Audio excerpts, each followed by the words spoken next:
Welcome to the Youth Special Interest Group, and I'm delighted to introduce our speaker today, Dr. Kao-Ping Chua. Thank you so much for joining us today, Dr. Chua. We are very excited about your presentation. Incredibly important topic. So Dr. Chua is a primary care pediatrician. He's also an assistant professor and a health policy researcher in the Department of Pediatrics at the Susan B. Meister Child Health Evaluation and Research Center at the University of Michigan Medical School. And he did a pediatrics residency at Boston Children's Hospital and Boston Medical Center. And then after he did that, he impressively obtained a PhD in health policy from Harvard University and had a concentration in evaluative sciences and statistics.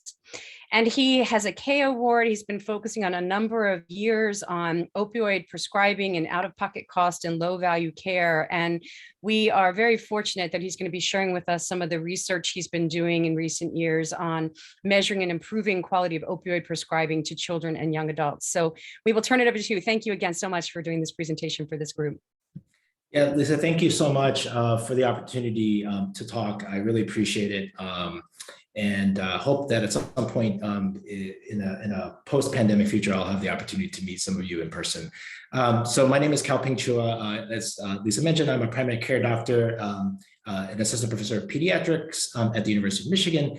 I do health policy and health services research with the bulk of my time. And today I'm going to talk about the focus of my work over the past couple of years, which is measuring and improving the quality of U.S. opioid prescribing to adolescents and young adults.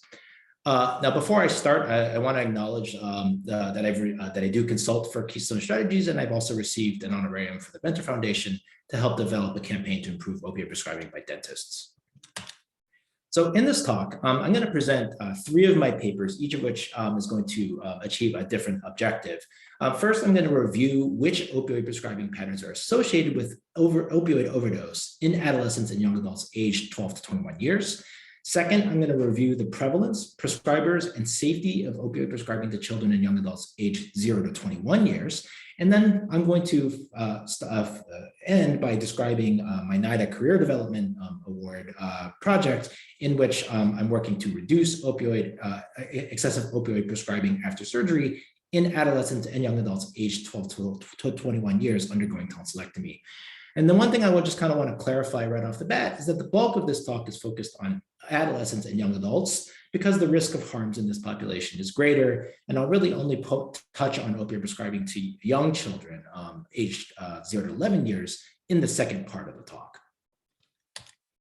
So I want to start by discussing why it's important to improve the safety of opioid prescribing in children and young adults, and particularly adolescents and young adults. So the upshot is that opioid prescribing in that population is not benign. So according to federal estimates, approximately 900 Americans aged 15 to 24 years died of an overdose involving prescription opioids in 2016, which results in a rate of about 1 death every 10 hours. In many of those cases, the prescription opioids belong to the patient themselves. And of course, in other cases, the opioids were diverted from others. Still, these data highlight the importance of opioid prescribing of avoiding opioid prescribing to adolescents, young adults, whenever possible, and to maximize the safety of this prescribing when opioids are in fact required. Now, I know that there's been a lot of news coverage about the fact that we have reached a record 100,000 drug overdose deaths in the US as of April 2021, and approximately 2/3 of those are opioid overdose deaths. So this graph from the CDC website breaks all opioid overdose deaths down by drug class. And you can see that the most dramatic increase has been from synthetic opioids like fentanyl, which is the brown line, while deaths from heroin, the blue line, have remained substantial in an absolute sense, but have not increased. Now, the green line, which represents natural and semi-synthetic opioids, is a rough surrogate for prescription opioid-related overdose deaths. And you can see that the level of those deaths are still high, but far lower than for fentanyl. So I want to be clear that I'm not trying to overstate the role of prescription opioids in opioid overdose deaths in any population, including adolescents and young adults. But I also want to emphasize that the absolute number of deaths involving prescription opioids in the US population and in adolescents, young adults specifically, is high. I also want to kind of point out that the rise in opioid overdose deaths owing to fentanyl and other illicit opioids is not independent of opioid prescribing. We know that prescription opioid exposure is a risk factor for prescription opioid misuse, which in turn is a risk factor for illicit opioid use. And we also know that many of the deaths involving fentanyl right now involve fake prescription opioid pills that are laced with fentanyl.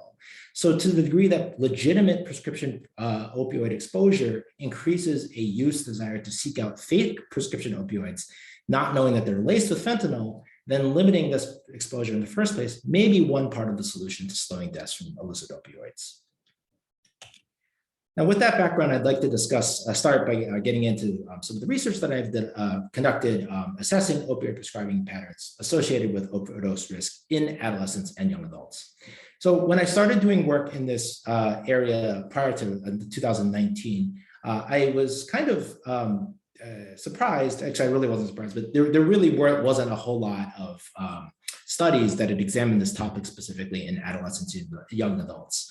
And that was because the vast majority of opioid safety studies that had been done up until that point overwhelmingly focused on older adults, particularly US veterans. So for example, my mentor, Amy Bonnert, published an influential JAMA paper in 2011 showing that daily opioid dosage is positively associated with overdose deaths in US veterans. However, if you look at table 1, you can see that only about 3% of the sample were young adults aged 18 to 29 years. And of course, none of them were adolescents because we're talking about veterans. In the 2015 BMJ paper, Park found that concurrent opioid and benzodiazepine use was associated with overdose deaths in US veterans. But again, similar to the last paper, only about 3% of the sample was aged 18 to 29 years.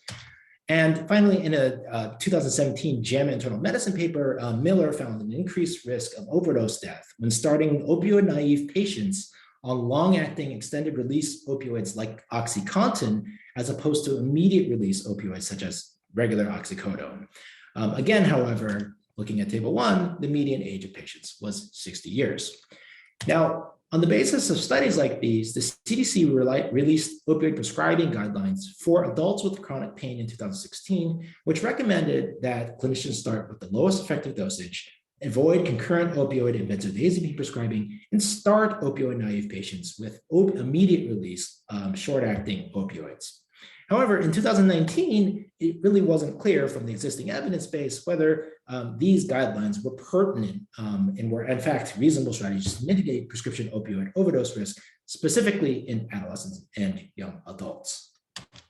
So to close in that gap, my colleagues and I conducted a study to determine whether daily opioid dosage, concurrent benzodiazepine use, and extended release long-acting opioid use are associated with prescription opioid overdose, specifically in adolescents and young adults.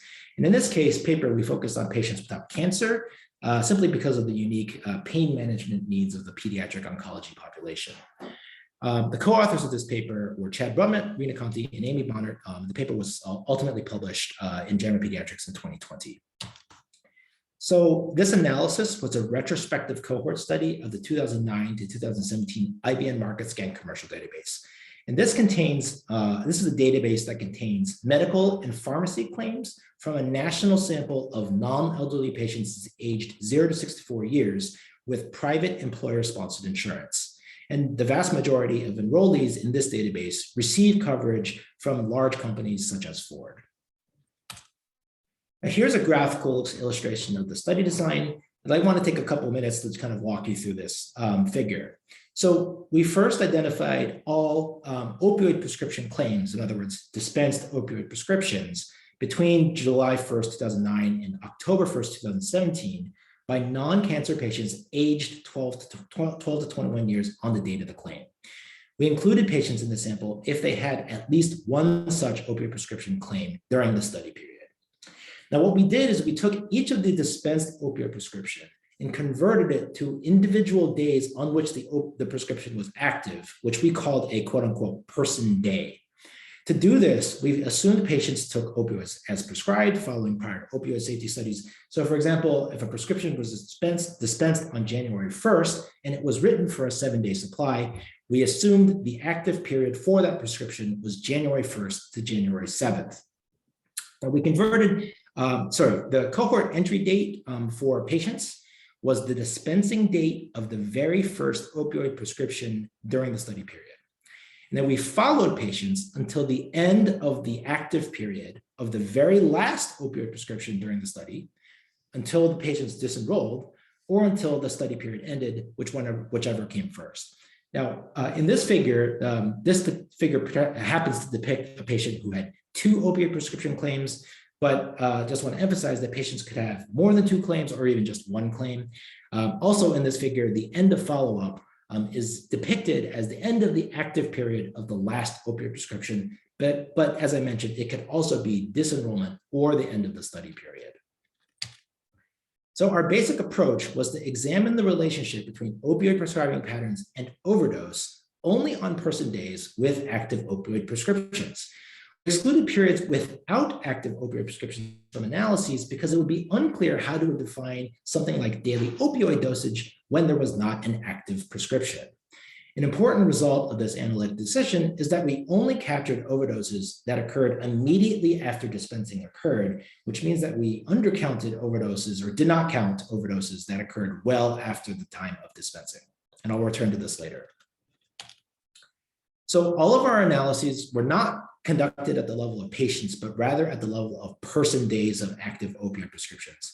So for each one of those person days, the outcome variable was an indicator that equaled 1 if there was any medical claim with an ICD-9 or ICD-10 diagnosis code for opioid poisoning. For each person day, we created 3 exposure variables. The first was daily opioid dosage, which we measured in something called morphine milligram equivalents, or MMEs. MMEs are a standardized way of measuring opioid potency. And just to kind of increase interpretability, we divided daily opioid dosage into categories representing 30 MME increments, which is equivalent to 6 tablets containing 5 milligrams of hydrocodone. The second exposure variable was concurrent benzodiazepine use, which we defined as having an active benzodiazepine prescription active on the person day. And the third opioid exposure variable was extended release long-acting opioid use, defined it as having an active prescription for these opioids on the person day. All of the covariates were time varying and were allowed to vary with each of the opioid prescriptions. These covariates included demographic characteristics such as age, sex, region, urban, rural residence, and year. We also created indicators for whether patients had opioid use, diagnoses for mental health disorders, diagnoses for substance use disorders, and diagnoses for other conditions such as asthma in the 180 days prior to the dispensing date of each opioid prescription. We used logistic regression to model the occurrence of opioid overdose on a person day as a function of the 3 exposures controlling for covariates. And because person days were not independent within patients, we clustered standard errors at the patient level. So in total, 2.7 million patients had at least 1 opioid prescription claim during the study period. These patients filled a total of 4.7 million opioid prescriptions during the study period, which corresponded to about 21.6 million person days of active opioid prescriptions. This table displays sample characteristics upon cohort entry. At the time of cohort entry, mean age was 17 years. Most patients were female. 12%, about 13% had a mental health disorder, 3% had a substance use disorder, and 19% had another chronic condition like asthma. Overall, there were 255 person days on which an overdose occurred. These overdose events occurred among 249 unique patients, which is about 0.01% or about 1 in 10,000 patients. This table shows that the percentage of person days with daily opioid dosages that were extremely high, which we defined as greater than 120 MME, was higher on days on which overdose occurred than on days on which overdose did not occur. And the same was true for concurrent benzodiazepine use, extended release long-acting opioid use, suggesting, at least in an unadjusted sense, that these risk factors are in fact associated with overdose. And then this forest plot displays the adjusted odds ratios from our logistic regression models. And in this case, it's fair to interpret adjusted odds ratios as a risk ratio because essentially odds ratios and risk ratios become converge to each other when you're dealing with rare outcomes such as overdose. So what you can see is that each 1 unit increase in our daily opioid dosage category, in other words, each 30 MME increment was associated with an 18% higher odds of overdose. Concurrent benzodiazepine use was associated with 83% higher odds of overdose, and extended release long-acting opioid use was associated with a doubling of odds. Covariates that were associated with overdose included recent opioid use within 180 days, having a mental health disorder, and having a substance use disorder, both of which were strong risk factors. And in fact, their point estimates were actually even stronger than the 3 exposure variables. None of the other covariates that we assessed, including age, sex, region, urban status, or other chronic conditions, were associated with overdose. So what does this tell us? Well, it tells us that essentially that following the recommendations in the CDC's opioid prescribing guidelines might in fact be reasonable strategies to mitigate prescription opioid overdose risk in adolescents and young adults. And I'd also add that it might be also reasonable to consider other mitigation strategies, such as co-prescribing naloxone for high-risk patients, for example, those with mental health and substance use disorders, who seem to have independently have high overdose risk regardless of what opioid prescribing patterns occurred. So before I move on, I'd like to, let me just address some of the limitations and then I'll pause for questions. So there are some limitations. I think this is an observational study, so we have to acknowledge the possibility of unmeasured confounding. And unfortunately, the ideal study design, which is randomization, is not feasible because, in large part because opioid overdose is just a rare event in general. But I would note that results are consistent with prior studies from adults and certainly have biological plausibility. Second, as I kind of alluded to, we definitely underestimated opioid overdose events. Part of this is because we didn't count overdoses that occurred outside of the period of an active opioid prescription. And another thing that I think is quite important is that not every opioid overdose results in a medical claim. So for example, if there's an opioid overdose at home and it doesn't result in an EMS call or any sort of medical utilization, that would not result in a claim. And so we would not be able to observe that. If anything, this underestimation, I believe, would result in underestimation of the risk of overdose associated with the prescribing patterns that we assessed. I would also just kind of highlight that we did not assess other opioid-related harms, which would include things like misuse, diversion, and the development of opioid use disorder. So for example, other papers have suggested that 1 in 300 privately insured opioid-naive adolescents and young adults will develop an opioid overdose or develop opioid use disorder within 1 year of prescription opioid exposure. Additionally, I and others have published papers showing that opioid prescribing increases the risk of opioid overdose in patients' family members. And the final kind of limitation that I would just note is that this study has unclear generalizability to the publicly insured patients, such as those covered by Medicare, who likely have higher rates of overdose than the privately insured. Okay, so I'm gonna, before I move on to the next part of my talk, I'd like to make sure that I open up the floor and gave people the opportunity to ask any questions.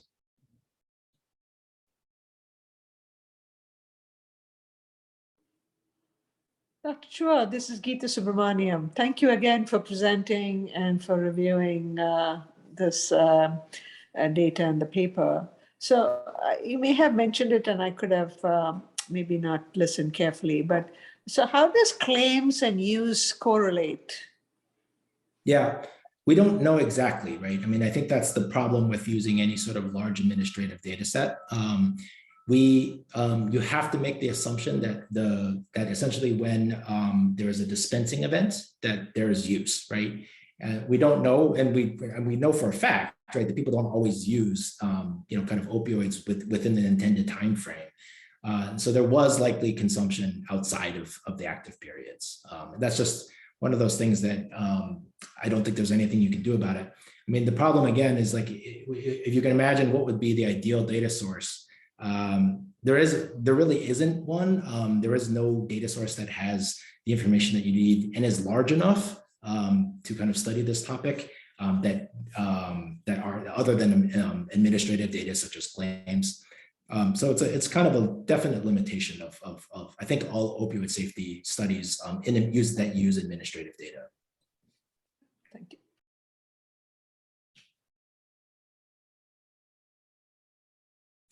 Okay, so I will just move on to the next part of the talk, where I want to review kind of the prevalence, prescribers, and safety of opioid prescribing to children and young adults. So this paper, this kind of analysis was published recently in a manuscript in Pediatrics back in July. Co-authors of this paper were the same as the JAMA Pediatrics paper, Chad Brummer, Rena Conti, and Amy Bonner. The objectives of this study were to assess the prevalence of what I'm going to call pediatric opioid prescriptions among US children and young adults. And by pediatric, I mean patients aged 0 to 21 years, which is roughly the period, the age range that pediatricians and pediatric providers see. We also wanted to estimate the frequency of so-called high-risk prescriptions that increase the risk of opioid-related adverse events, such as overdose. And finally, we wanted to determine which prescribers accounted for the most pediatric opioid prescriptions and the most high-risk pediatric opioid prescriptions. Now, the data set in this case was the 2019 IQVIA longitudinal prescription database. This is a database it's a national all-payer prescription level database that reports all prescriptions dispensed from about 92% of US retail pharmacies and 70% of mail order and long-term care pharmacies.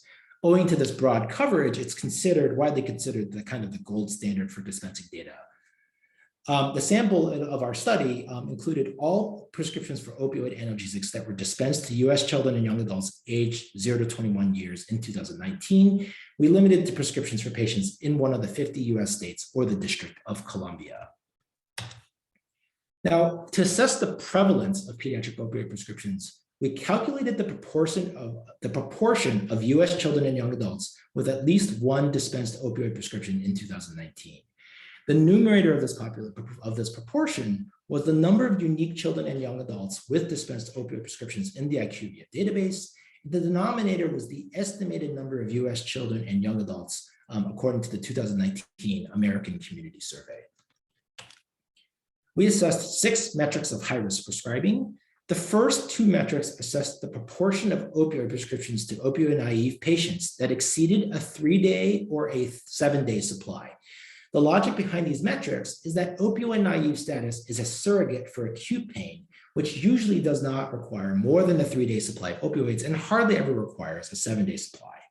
And following a national quality measure, we defined opioid-naive status as the lack of opioid dispensing in the prior 90 days. The third and the fourth metrics assessed the proportion of prescriptions to young children aged 0 to 11 years that were for codeine or tramadol, both of which are actually contraindicated in young children by the FDA because of unpredictable metabolism of these drugs. The fifth metric assessed the proportion of prescriptions to adolescents and young adults that had a daily dosage exceeding 50 MMEs. Now, that threshold comes from the CDC opioid prescribing guidelines, and those, which in turn were, of course, based on data from adults, but we felt it was justified to use this threshold in adolescents and young adults based on the first paper that I presented, which showed an increasing risk of overdose as daily dosage rose.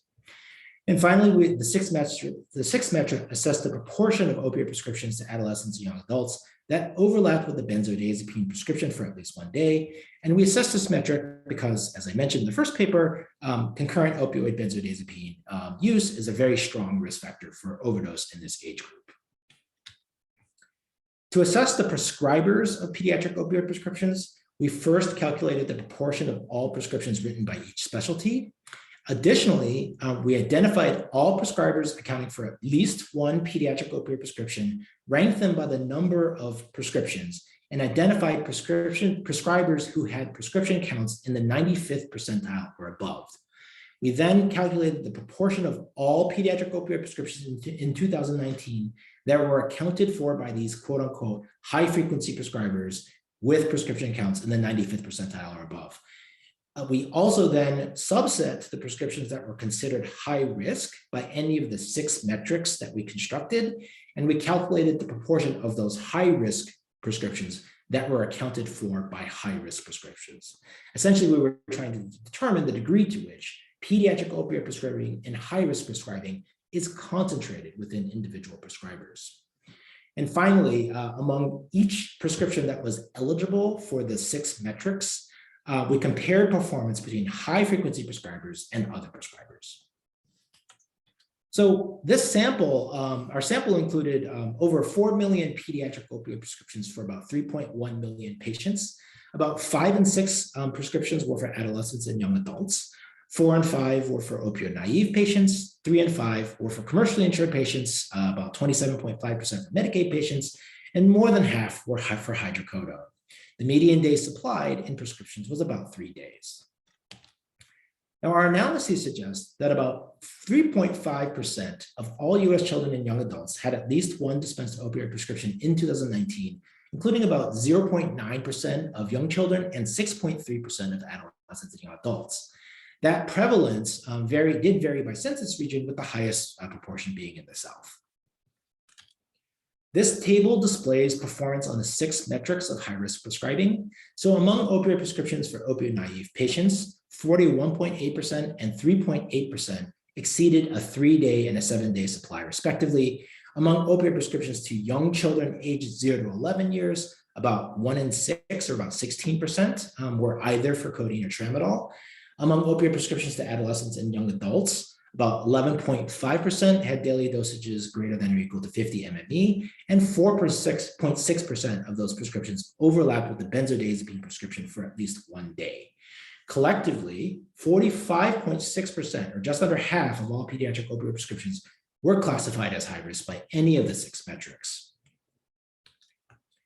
In our prescriber analyses, we found that dentists and surgeons accounted for about 61% of opioid prescriptions to children and young adults. Physician assistants, emergency medicine physicians, and nurse practitioners accounted for the next highest shares. When we're looking specifically at adolescents and young adults, the proportion of opioid prescriptions accounted for by dentists specifically was even higher at 42% compared with 38% in the overall sample, really highlighting the outsized role of dentists in opioid prescribing to adolescents and young adults. We found that pediatric opioid prescribing is highly concentrated. We identified about 20,000 prescribers that we classified as high risk because they were in the 95th percentile or above for prescription counts. Those 20,000 high frequency prescribers accounted for more than half of all pediatric opioid prescriptions, while the other 380,000 accounted for just under half, or about 46.7%. Among the subset of opioid prescriptions classified as high risk, results were basically the same, with high frequency prescribers accounting for 53.1% of high risk prescriptions and other prescribers accounting for the remainder. When we compared performance on each individual metric of high-risk prescribing, interestingly, we found that the high-frequency prescribers actually do a little bit better compared with the other prescribers. So for example, of all opioid prescriptions to opioid-naive patients that were written by a high-frequency prescriber, 40.2% exceeded a 3-day supply compared with 43.4% for all other prescribers.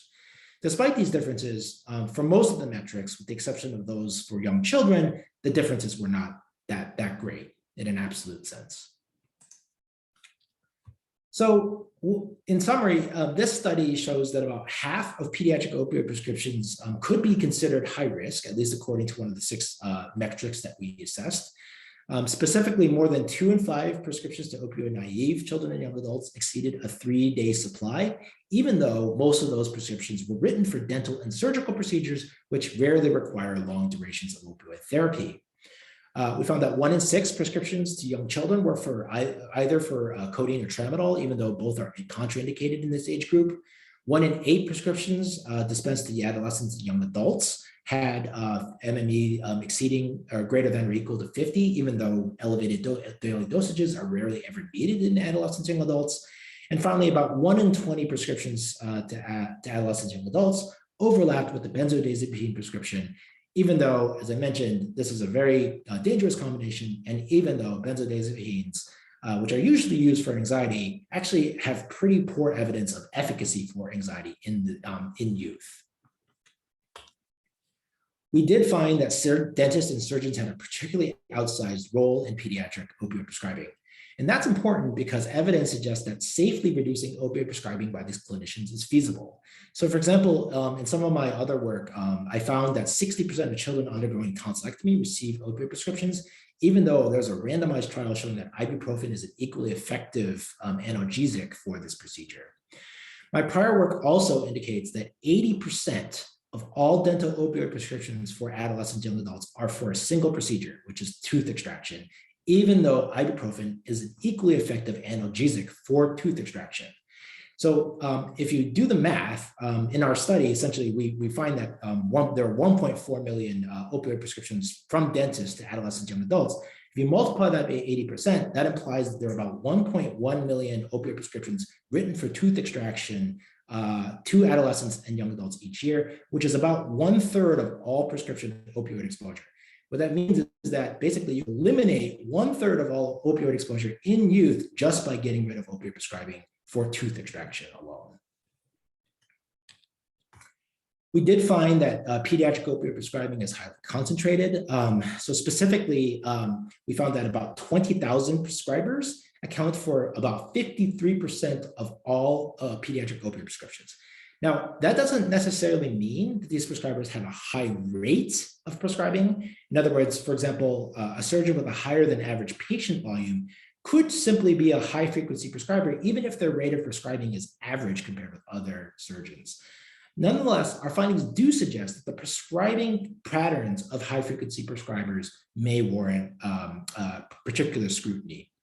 High frequency prescribers also accounted for 53% of high risk prescriptions. And that's important from a quality improvement initiative because it suggests that initiatives to improve the safety of pediatric opioid prescribing might have the most bang for the buck if they target the high frequency prescribers. Now, the caveat is that a sizable portion of high-risk prescriptions were written by other prescribers who also did slightly worse on the prescribing metrics compared with high-frequency prescribers, which means that if there's an unlimited budget, ideally both targeted and broad-based quality improvement initiatives, inclusive of all prescribers, would be needed. This study has, probably the biggest strength is just our use of a comprehensive, timely, all-payer national database, but there were some limitations.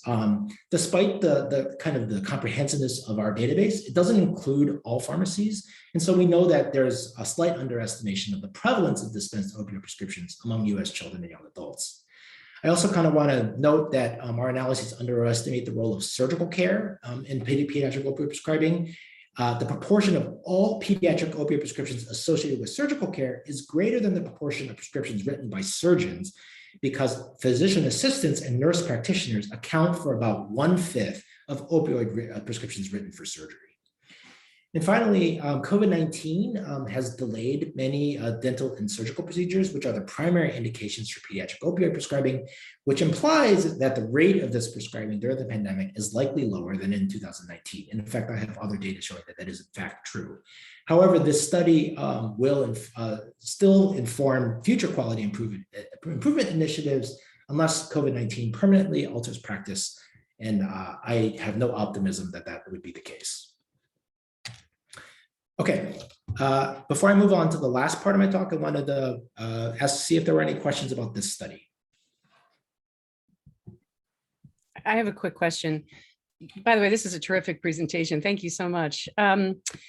So these are 2019 data, right? Is that what you said? The data that you just presented? That's correct. Yeah. Yeah, I find that so striking that you have almost half had high risk opioid prescribing in 2019, and what you observed with dentists in 2019 after the dialogue we've had for so many years before that date of the opioid crisis. Do you have any sense of what this might have looked like in prior years? Prior to the opioid crisis? I mean, do you see any trends that suggest that these are striking data, but is it any better than the past from your perspective? It is better. Yeah, no. So both the number of prescriptions has definitely gone down, right? just that's true across all populations. Since 2011, when opioid prescribing to the US population, there was like 250 million dispensed prescriptions. Since then, it's gone down by probably 40% at least. I think in 2019, there were about 150 million dispensed opioid prescriptions. So that's true for the pediatric population as well. There's been a decrease in overall, like just the rate, the prevalence of opioid prescriptions. As for the risk, the prevalence of high-risk prescribing, that's a little bit less clear to me. There was another study done in JAMA Pediatrics by a different group, also using IQVIA data that looked, I think, from 2009 to 2018. And what seemed to occur there was like, on average, it seemed like the days supplied of prescriptions seemed to drop a little bit, but it didn't seem like there was a dramatic movement. So I think my takeaway is there's a ton of work that needs to be done. There's been this area of I guess pediatric care has been, I think, grossly under investigated and under resourced. And I think as a result of that, perhaps we have not made as much progress in lowering high-risk prescribing in the pediatric population compared with adults. Yeah, very, very important point. Thank you.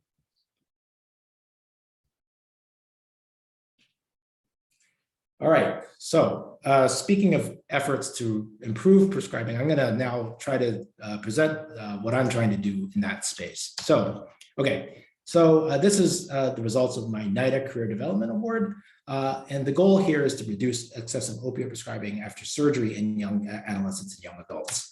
So to kind of frame this, this study, I want to start out with this paper by Hill at Dartmouth, who called adult patients after surgery and found that 72% of opioid pills prescribed after surgery were unused. And this is actually one of the very first studies to describe this problem. And I kind of want to note that the publication date was 2016, which means that it was only 5 years ago that it was news that opioids are overprescribed for surgery, which is kind of striking if you think about it.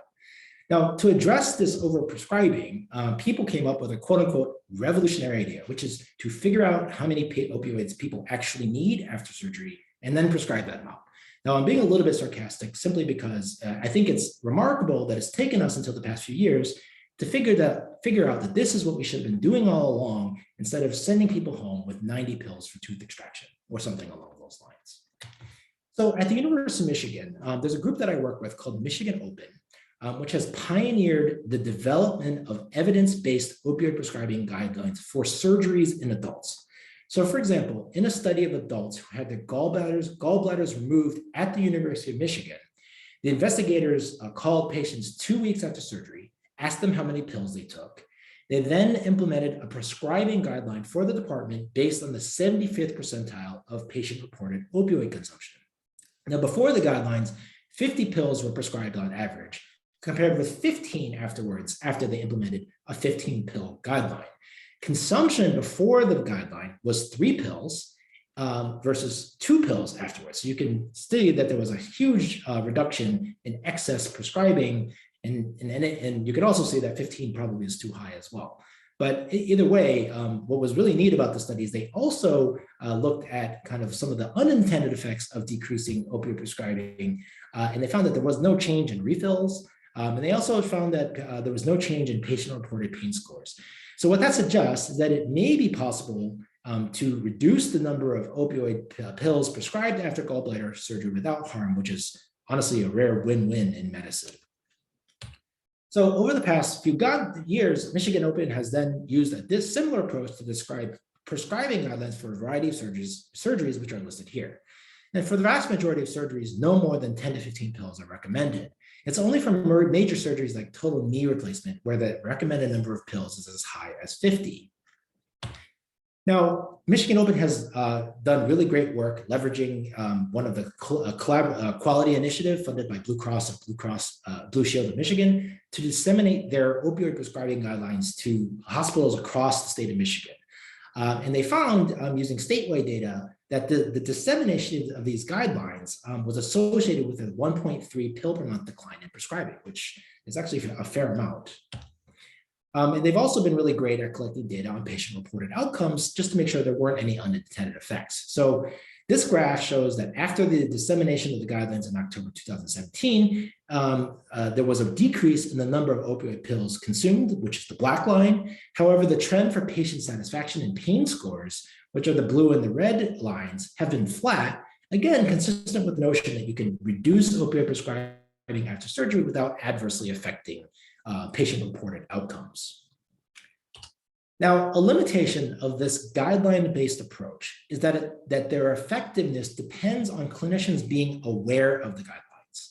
So an alternative approach that does not depend on clinician awareness is to first gather evidence on patient pain need by assessing patient-reported opioid consumption, then implement evidence-based dosing settings for opioid prescriptions written to post-surgical patients in electronic health record systems, which by far are the most common way to prescribe opioids these days. And the hope is that by changing the default settings, that can subtly nudge prescribers towards better prescribing for two reasons. First, the defaults are normative in that they kind of tell the prescriber, they signal implicitly what is appropriate and what is expected. And secondly, they leverage people's inherent inertia just by allowing them to click through quickly. And this is also particularly true for surgeons who are really busy. So having the defaults already pre-populated allows them to just click through and kind of leverage that inertia. And I think a really key point here is that default settings are not restrictive. Clinicians can still override the defaults if they want to based on their clinical judgment, which preserves their autonomy. So through my 90 Career Development Award, I have been working on this approach of implementing evidence-based default settings in electronic health records. And particularly, the focus of my trial was adolescents and young adults undergoing tonsillectomy at the University of Michigan. And here, I'll just note that the age range is actually 12 to 25. So in my trial, there were two groups of patients. The treatment group was comprised of patients on the Pediatric Otolaryngology service at the University of Michigan. And these patients almost all undergo tonsillectomy at CS Mott Children's Hospital. And most of those patients are 12 to 21 years. The control group was comprised of patients on our general otolaryngology service. And most of those patients underwent tonsillectomy at University Hospital, which is separate from CS Mott Hospital. And most of those patients are aged 18 to 25 years, although some are adolescents. Now, an important detail is that the Pediatric Otolaryngology service, which is the treatment group, uses a discharge order set for writing opioid prescriptions after tonsillectomy, while the general service does not. Just to give you a sense, for those of you who are not clinicians, this is what the tonsillectomy order set looks like. So essentially, prior to the trial, essentially the standard on the Pediatric Otolaryngology service was to write 30 doses of liquid oxycodone for any adolescent and young adult age 12 and older undergoing tonsillectomy. And so you can see kind of where I've highlighted in the red box, basically when you open that order set, the 30 doses is already pre-populated. And just another detail, this is oxycodone liquid because it's hard to swallow pills. So that's another kind of nuance. Okay, so in the trial, what we did, we started collecting data on patient-reported opioid consumption, as well as a broad variety of other patient-reported outcomes, such as anxiety, depression, sleep disturbance, and pain control from October 2019 to September 2020. And we collected those data using a survey sent to patients on postoperative day 14. Now, as you can imagine, this period overlapped with the outbreak of COVID, so we did have to exclude the months of March and April 2020, simply because elective procedures like tonsillectomy were canceled at the University of Michigan due to the COVID-19 pandemic.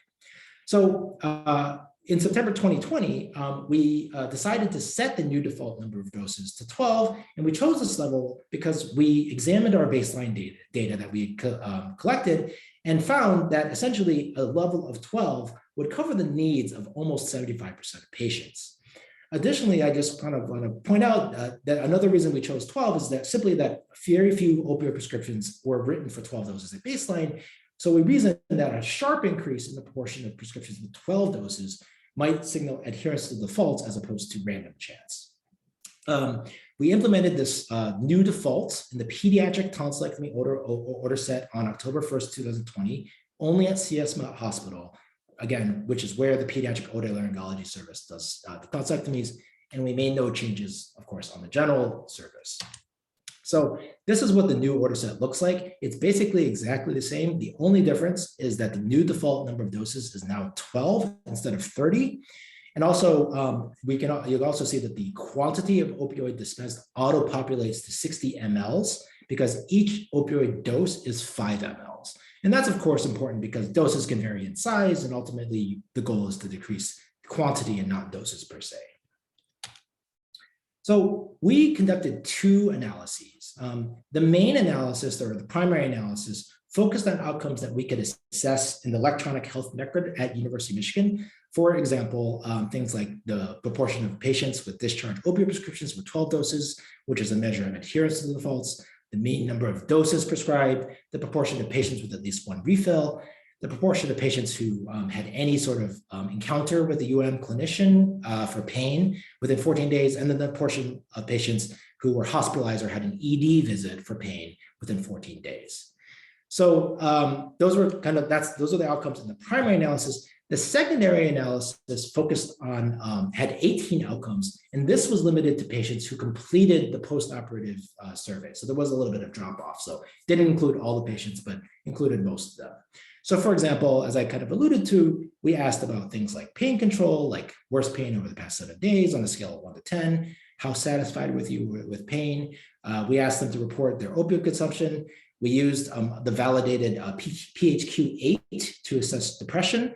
And we used validated NIH PROMIS measures, which are the patient-reported outcome measurement information system measures to assess things like sleep disturbance and anxiety. And finally, we asked patients whether they went to retail clinics, primary care visits, had urgent care visits, or were hospitalized at places outside of the University of Michigan, because of course, in an electronic health record, you can only see visits that occur at your institution. So we were just trying to double check and make sure that they weren't having pain-related utilization at other places.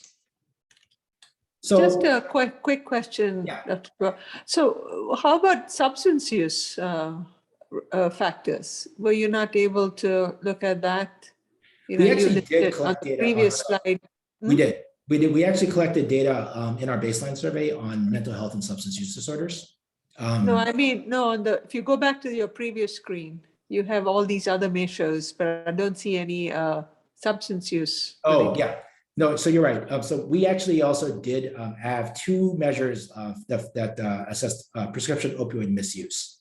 So we asked patients whether or not they used their own or other people's opioids in any way other than prescribed. Oh, no, I understand that. But I mean, other substances like alcohol and marijuana, which is pretty rampant in this population. So we collected data on prior substance use in our baseline survey, which I didn't really mention, sorry. We did actually collect, we have detailed data on patient demographics and prior substance use for patients that were included in the secondary analysis. And you're right, it is. Because that serves as a very substantial risk for opioid misuse, because people don't start opioid misuse de novo. It usually is started with something else. So. That's right. And actually, I'll just cut to the chase on that one. Nobody reported opioid misuse in this trial. I don't know if I believe that, but nobody did. Nobody reported it, at least. So I'm not going to get too much into the details of the analysis, but what we did is something called a difference in differences analysis, which is a quasi-experimental approach from economics. And basically, the idea is to just calculate the difference, the pre-post change in the control group, subtract that from the pre-post change in the treatment group, and you get the quantity of interest. You get essentially the difference in difference. So it's actually the same quantity of interest in a randomized controlled trial. And if you can make the case that outcomes in the treatment group would have trended in the same direction as the control group in the absence of the intervention, then you can make the case that the quantity, the difference in difference, represents the causal effect of the intervention. Okay, so running a little bit short on time. Basically, there were 237 patients that were included in the primary analysis and about 150 patients in the secondary analysis. I'm not going to go into the details too much. I kind of want to jump right to this. So this is the main result. So this is the proportion of opioid prescriptions that were for 12 doses. So before October 2020, very few prescriptions on either of the services were for 12 doses. But after the new defaults were implemented in October 2020, this proportion increased in the pediatric service, which is the yellow line, but did not increase at all for the general service. And the difference estimate was about 40 percentage points. So just by changing the defaults, we got a 40% percentage point increase in the proportion of prescriptions that were for 12 doses. This shows the mean number of doses in discharge opioid prescriptions, and the y-axis is the number of doses. So you can see that in general, the general otolaryngology service prescribed more doses on average, even before the intervention, compared with the pediatric service. You can also see that as of October 2020, the number of doses in the pediatric service began to drift downwards by about 6 doses, compared with about 3 doses in the general service. And that actually turns out to be about a 29% greater decrease in the pediatric service compared with the general service in the differences analysis. Other than those 2 changes, we did not see any other significant changes in the primary analysis for refills, pain-related healthcare utilization, and we also did not see any change in any patient-reported outcome in the secondary analysis, including pain control, consumption, depression, sleep disturbance, or anxiety. So what this suggests is that it is in fact possible to just simply use an evidence-based default setting to decrease opioid prescribing without worsening patient-reported outcomes, reported outcomes, or increasing pain-related healthcare utilization. And I think I would just kind of point out that this is probably the most detailed study to date of the unintended and intended effects of using this type of intervention on perioperative opioid prescribing, and certainly the only one to date that has evaluated pediatric patients. I think one of the key features of our study is that we did not announce the change in the default settings. This was a purposeful decision.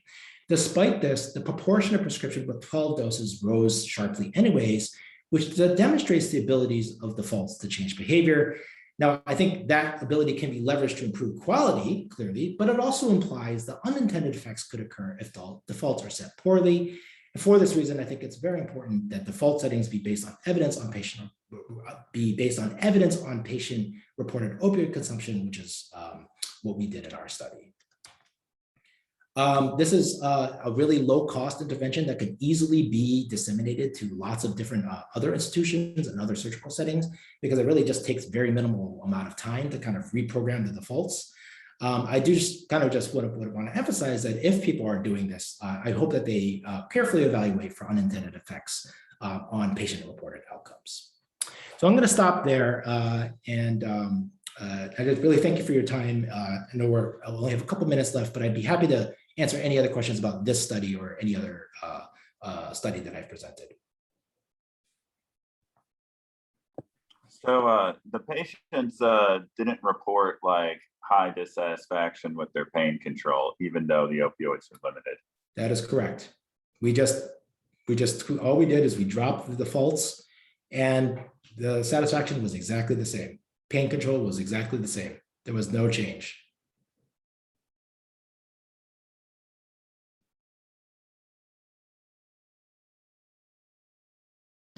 Were physicians pretty positive about the change in the outcomes? I'm doing qualitative interviews as part of my career development award. I've actually done 16 interviews with the otolaryngologist.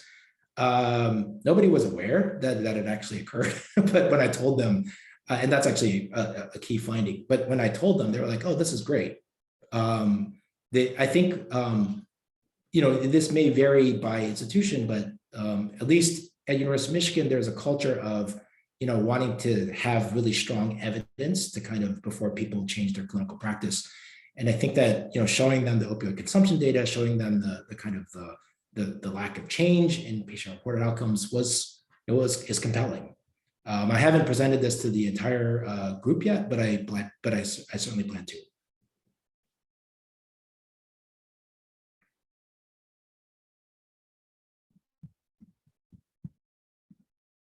Yeah, I just wanted to say I'm really proud of this work that you did. I mean, I'm proud of the fact that you took this very intelligent approach, and I think this is going to save lives. So huge appreciation from my part, and I just wish that it's like this had happened 10 years ago, and I think that we need to be on top of this in kind of like a similar way for any other emerging trends that come out. So thank you very much.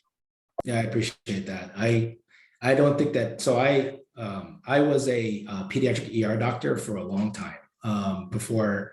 I'm not trained in that. I just worked as a kind of in an ER. And back in 2010, 2011, like everybody got an opioid for like a fracture, right? The basic like long arm fractures, buckle fractures, like really benign stuff. We just didn't. The consciousness was not there. It wasn't. I didn't receive any training on it. And I think it's interesting because in my qualitative interviews, the residents are totally different. They're like totally on board with this idea of opioid stewardship. So I do think there's hope, but we're about 10 years too late. Yeah, as you said, probably 20, honestly. So I realize we're out of. Sorry, Go I would ahead. just make a comment, and I would say, yeah, thank you for really looking at this area of opioid prescribing. And I have if you can answer it quickly, I have a question.